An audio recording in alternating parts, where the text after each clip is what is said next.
ذوالفقار صاحب، یہ self accountability کا ایک میسج تو آ گیا کہ جی ہر انسٹیٹیوشن کو دیکھنا چاہیے، اور خاص طور پہ آرمی اس معاملے کو جس طرح سے دیکھ رہی ہے کہ جی ایک اس پوزیشن پہ بیٹھے ہوئے شخص کی اکاؤنٹیبلٹی اب ہونے جا رہی ہے۔ آج ان کو تحویل میں بھی لے لیا گیا ہے۔ سارے معاملات کو آپ کا تجزیہ کیا ہے؟ اس میں انڈیکیشن، امپریشن یا پوسچرنگ کس طرح سے دیکھا جائے اس کو؟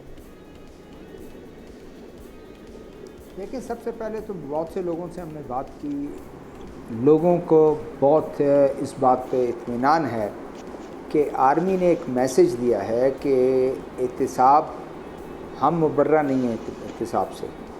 ہمارا کوئی بندہ غلط کرے گا، کوئی اس میں آئے گا۔ میری آواز آ رہی ہے آپ کو؟ جی جی سر، آواز آ رہی ہے؟ لاؤڈ اینڈ جی۔ کلیئر۔ تو یہ کسی صورت میں بھی جو ہے جی کبھی بچ نہیں پائے گا، کبھی بچ نہیں پائے گی۔ تو بات یہ ہے کہ یہ بہت ایک اچھا اسٹیپ ہے۔ اب مجھے جو آپ دیکھیں کہ ٹاپ سٹی، میں اتفاق کرتا ہوں ہمارے جو پینلسٹ ہیں کہ ٹاپ سٹی کے علاوہ بھی بہت سی چیزیں ہیں۔ ٹاپ سٹی تو ٹھیک ہے، وہ ہوگا اور اس میں بتائیں گے کہ اگر ایک بندے نے غلط کیا ہے اور ہم میں سے ہے، وہ اس کو جائے گا۔ لیکن اگر آپ نے آئی ایس پی آر کی جو پریس ریلیز ہے، اس میں دو تین چیزیں بہت ہی قابل غور ہیں، جس میں انہوں نے کہا ہے کہ ریٹائرمنٹ کے بعد انہوں نے ڈسپلن کی سنگین غلطیاں بھی کی ہیں، متعدد بار، یعنی کہ ایک مور دین ونس انہوں نے کی ہے۔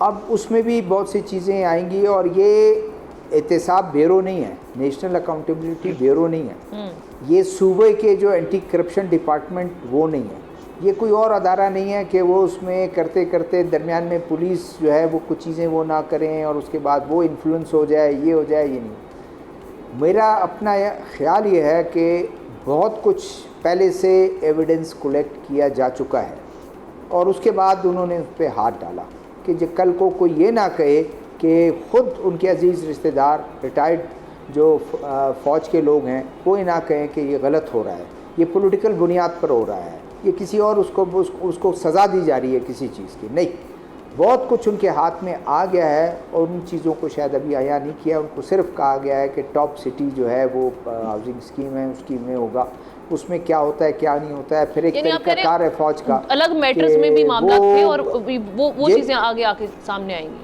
آپ یہ کہہ رہے ہیں کہ یہ ٹاپ سٹی والا معاملہ جو انیشلی یہ برنگ اپ کیا گیا۔ جی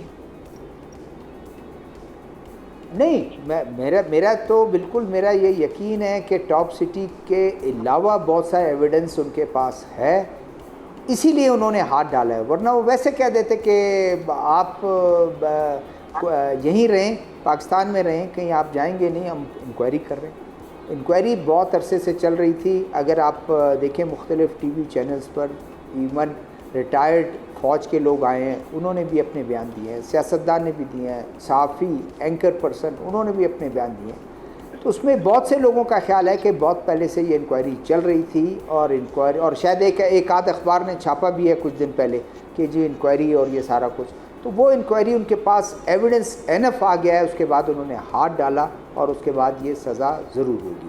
سزا کی نوعیت کیا ہوتی ہے، جرم پہ جو ارتکاب کیا گیا ہے اس پہ ڈیپینڈ کرتا ہے۔ سمری آف ایویڈنس جو ہے وہ ریکارڈ کی جائے گی۔ سمری آف ایویڈنس ریکارڈ، میرے خیال میں ایویڈنس اتنا ہے کہ سمری آف ایویڈنس ہوگا، اور اس کے بعد کیا ہے کہ ان کے رینکس واپس لیے جائیں گے، مراد واپس لیے جائیں گے، ان کو قید، اور قید کتنا، یہ ڈیپینڈ کرتا ہے کس طرح وہ کریں گے۔ جی سبسکرائب کریں اور بیل دبائیں تاکہ کوئی خبر رہ نہ جائے۔